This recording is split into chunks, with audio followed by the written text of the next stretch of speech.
Okay, everybody, welcome to the Royal Hotel, and many thanks to the Royal Hotel for facilitating this meeting today.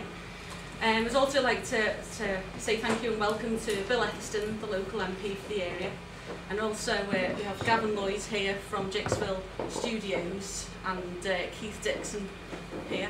From MDP Project Services, Quantity Surveyors. My name's Sue Classen, I'm the PCS organiser for Liverpool Coast Guard. We've been invited everyone here today to hear the proposal that we've put forward at Liverpool Coast Guard.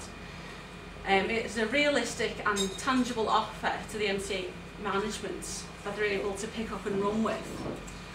We're here because on December the 17th, the MCA announced via the Shipping Minister that there was going to be a change to the Coast Guard structure, and this resulted in Liverpool Coast Guard being pitted against other stations. In particular, it was Belfast Coast Guard first, and now it's Holyhead.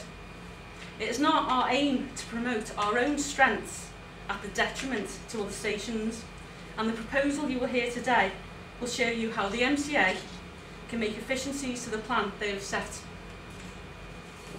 The membership at Liverpool Coast Guard said, why on earth would anybody want to underutilise the site at Liverpool? It's only 10 years old and it's fit for purpose.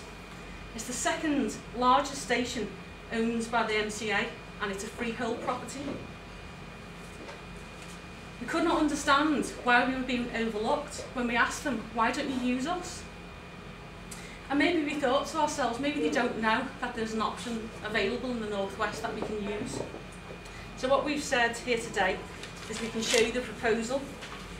We have listened to what has been said by the MCA, we've took on board their requirements, and we've engaged with officers who tell us that they have to recruit personnel from other parts of the country if they can't retain the 490 professional Coast Guards that they currently have.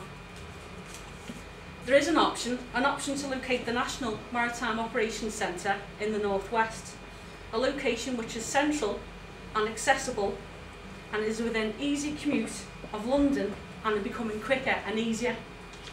It's far enough away from the backup centre, which is currently proposed to be MRCC Dover, which runs the shipping lanes. I'd like to introduce you today Gavin Lloyd. He's a local architect from Jigsville Studios. Gavin has assisted the union members in Liverpool in assessing and giving a viable plan for an extension of the current property at Crosby, and was allowed for 36 operational desks, a manager's portal and stakeholder office. Gavin has given his time, his expertise and his professionalism to us free of charge, as you can see the potential in our plan and our site. Can I introduce Gavin, please? Right, I'm just going to quickly run you through the design proposals that we produced with Sue. We were contacted by Sue herself in regards to generating a scheme that would be tangible and reuse the existing building and utilise a new extension facility on site as well. I'm from Jigsville Studios, as I already mentioned. I've got Keith Dixon here from MD Project Services, who's the quantity surveyor who's provided the cost report for the exercise. And we also consulted Alan Johnston Partnerships and Viridian M&E Design, who are the other consultants who do part of the design teams to take this scheme forward. Essentially, on first visit to the site, it became quite apparent that the site was underused. A lot of the office facilities already on site were redundant, and the site was becoming a bit of a maze and a bit of an expanse of wasted space. So the idea was to utilise the space, bring in a single-storey and part two-storey extension to conjoin the existing building into a new facility that provides a marine operations centre and a new located radio room. Immediately when we approached the site, the area became available with this red hatch site here. There's an existing garage compound on the site and a small store and electrical cupboard facilities here. We worked away the idea of introducing some photovoltaics to this to the roof panels to make this a renewable source. Also, we looked at the idea of installing underground heat pumps and some reusing grey water throughout the building, so it's a carbon neutral design basically. Essentially, the design consists of re-evaluating the main space that we have at the moment with a space of remodelling, introducing folding screens into the main spaces and proposing a new centre to be built at the side. The rest of the thing takes place, the rest of the building is subject to an internal refurbishment, which has to be discussed and confirmed as to have the extent of damage that would the idea for it. As you can see, the extension is highlighted in pink. It goes up onto the second floor of the first floor of the building, and introduces a new stakeholder office at the first floor, and a new Coast Guard for Crosby Light Coast Guard facilities there. We also have the remodelled garage space, which is now housed under the new extension, and a new proposed operations centre, as Sue said, for 36 spaces that could be facilitated in here. Essentially, the introduction of these folding screens at the side would create this massive space that could be opened out in the space of an emergency. So all emergency operation teams could come down to the site and actually use this space as their area for setting about operations.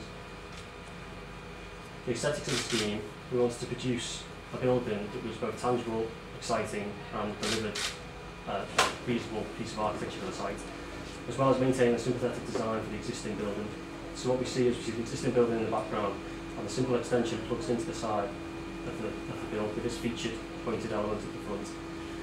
To bring the design and the existing building into the new century and bring it back up to date, we've started to introduce some new materials. Here you see a large cladding around the corners to bring it into a more contemporary looking design. The existing materials, the render, continues to wrap around the design, and we reuse existing motifs from the existing windows that we see in the design of the building anyway. We've replicated them around the building to try and make sure that this gels as one building rather than two separate elements on the site.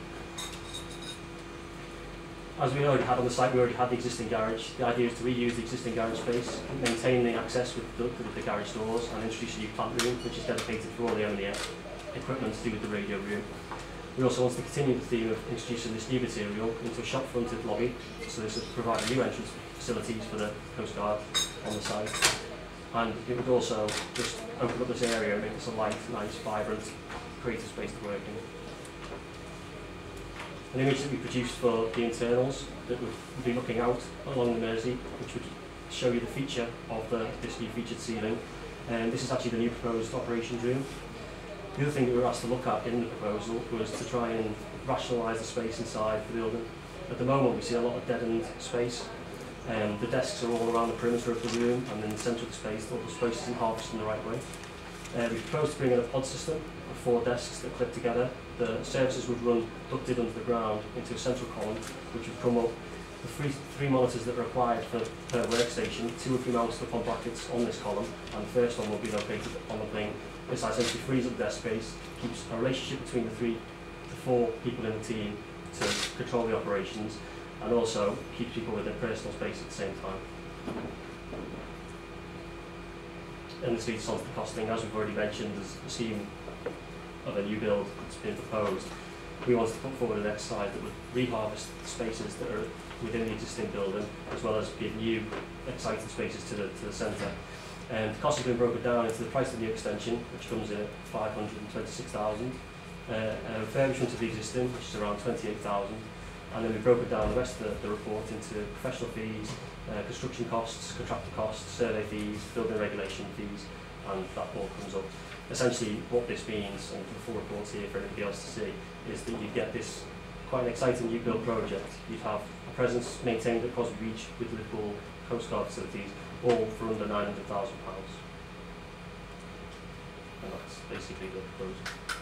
Thank you very much, Kevin. Just toggle plan. Okay, so just finish off just the reasons for retaining Liverpool Coast Guard.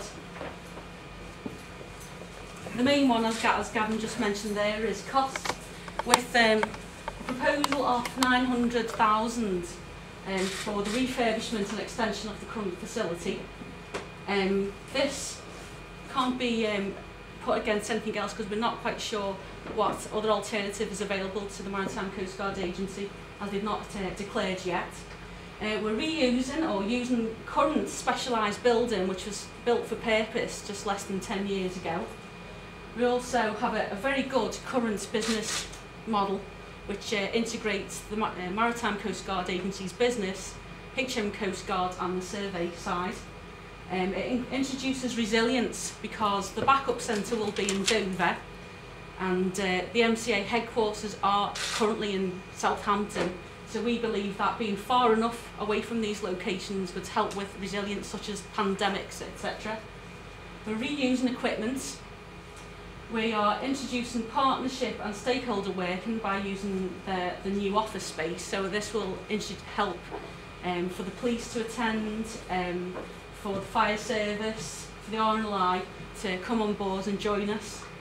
And it's a strong maritime location. Liverpool itself has a maritime history and a strong location, which is bringing more and more people to the area. And it maintains localism and community links.